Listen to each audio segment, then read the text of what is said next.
Assalamualaikum warahmatullahi wabarakatuh. Saya Endang Saputri, NIM 2012-018442, lokal PAI 3H, Prodi Pendidikan Agama Islam.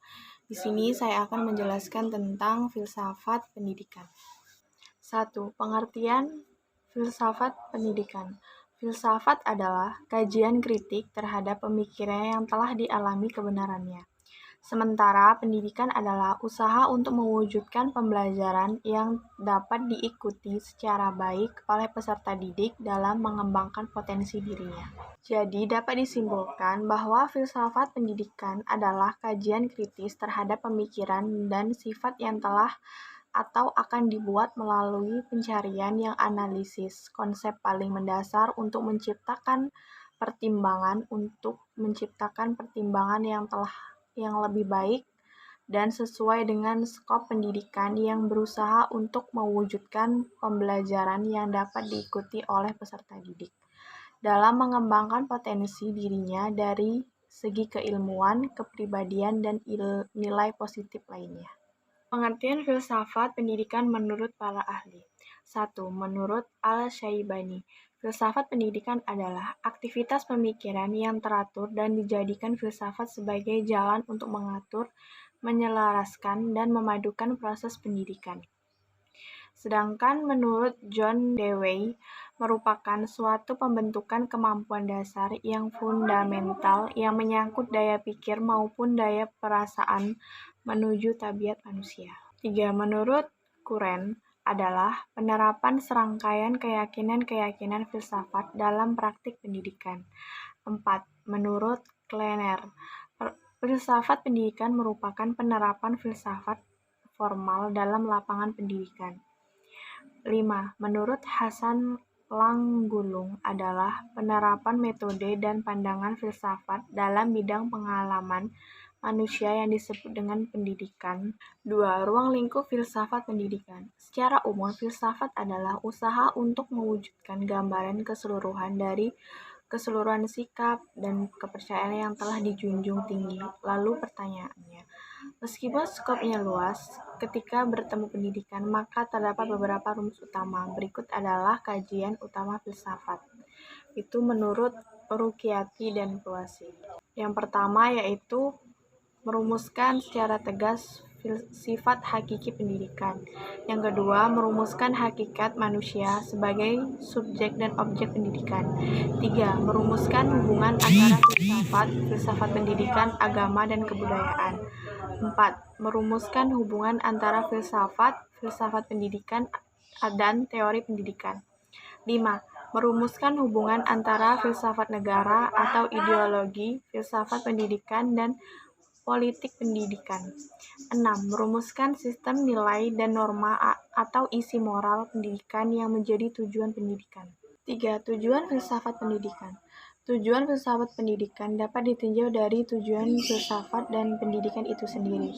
Filsafat diantaranya memiliki tujuan untuk mengkritis suatu kepercayaan dan sikap yang telah dijunjung tinggi, mendapatkan gambaran keseluruhan, analisis logis dari bahasa serta penjelasan tentang arti kata dan konsep. Sementara itu, teori pendidikan bertujuan menghasilkan pemikiran tentang kebijakan dan prinsip-prinsip pendidikan yang didasari oleh filsafat, merumuskan metode praktik pendidikan atau proses pendidikan yang menerapkan serangkaian kegiatan berupa implementasi kurikulum dan interaksi antara pendidik dengan tujuan peserta didik untuk mencapai tujuan pendidikan. Tujuan pendidikan sendiri bergantung dari hasil kebutuhan. Bisa jadi tujuan pendidikan adalah metode pendidikan nasional, instruksional, keterampilan, hingga ke tujuan pendidikan instruksional atau pendidikan militer, dokter, akademik, dan sebagainya. 4. Manfaat filsafat pendidikan, yaitu 1. Filsafat menolong mendidik. 2. Filsafat memberikan kebiasaan dan kepandaian untuk melihat dan memecahkan persoalan-persoalan dalam kehidupan sehari-hari. 3. Filsafat memberikan pandangan yang luas. 4. Filsafat merupakan latihan untuk berpikir sendiri. 5. Filsafat memberikan dasar-dasar baik untuk hidup kita sendiri, terutama dalam etika, maupun untuk ilmu-ilmu pengetahuan lainnya, seperti sosiologi, ilmu jiwa, ilmu pendidikan, dan sebagainya. 5. Aliran filsafat pendidikan. Ada banyak aliran filsafat yang tumbuh seiring dengan perkembangan zaman. Berikut adalah aliran-aliran filsafat yang telah dikenal luas oleh para ahli pendidikan, yaitu yang pertama, perennialisme, merupakan aliran filsafat pendidikan yang melihat ke belakang, percaya bahwa kebijaksanaan abadi dari spiritualisme, tradisi, dan agama berbagai satu-satu kebenaran metafisik untuk yang universal di mana semua pengetahuan, ajaran, dan nilai yang baik telah tumbuh. 2. Esensialisme. Esensialisme merupakan aliran yang ingin kembali pada kebudayaan-kebudayaan warisan sejarah yang telah terbukti keunggulannya dan kebaikannya bagi kehidupan manusia. 3. Progresisme. Bagi kaum progresif, tidak ada realitas yang absolut. Kenyataan adalah pengalaman transaksional yang selalu berubah. Dunia selalu berubah dan dinamis, sehingga dapat disimpulkan bahwa hukum-hukum ilmiah hanya bersifat probabilitas dan tidak absolut. Progresivisme percaya bahwa pengetahuan mengenai dunia ini hanyalah sebatas sebagaimana dunia ini dialami oleh manusia, dan itu pun yang dapat dijangkau oleh ilmu pengetahuan sains untuk kita semua. 4. Rekonstruksionisme sosial. Aliran ini menaruh perhatian yang besar pada hubungan antara kurikulum sekolah dan perkembangan politik, sosial, dan ekonomi suatu masyarakat. Rekonstruksionalisme menganggap bahwa dunia dan moral manusia mengalami degradasi di sana-sini, sehingga perlu adanya rekonstruksi tatanan sosial menuju kehidupan yang demokratis, emansipatorius, dan seimbang. 5. Pedagogis kritis.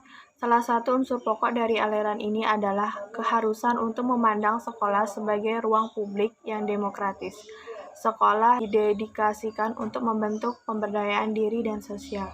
Dalam arti ini, sekolah adalah tempat publik yang memberi kesempatan bagi peserta didik agar dapat belajar, mengetahui, dan keahlian yang dibutuhkan untuk kehidupan yang demokrasi yang sesungguhnya. 6. Eksistensialisme menjadi salah satu ciri pemikiran filsafat pada abad 20 yang sangat mendambakan adanya otonomi dan kebebasan manusia yang sangat besar untuk mengaktualisasikan dirinya. Dari perspektif eksistensialisme, pendidikan sejatinya adalah upaya pembebasan manusia dari belenggu-belenggu yang mengungkungnya, sehingga terwujudlah eksistensi manusia ke arah yang lebih humanis dan beradab. Mungkin hanya itu saja yang dapat saya sampaikan. Apabila ada kesalahan kata atau ucapan, saya mohon maaf. Wabillahi taufiq wal hidayah. Wassalamualaikum warahmatullahi wabarakatuh.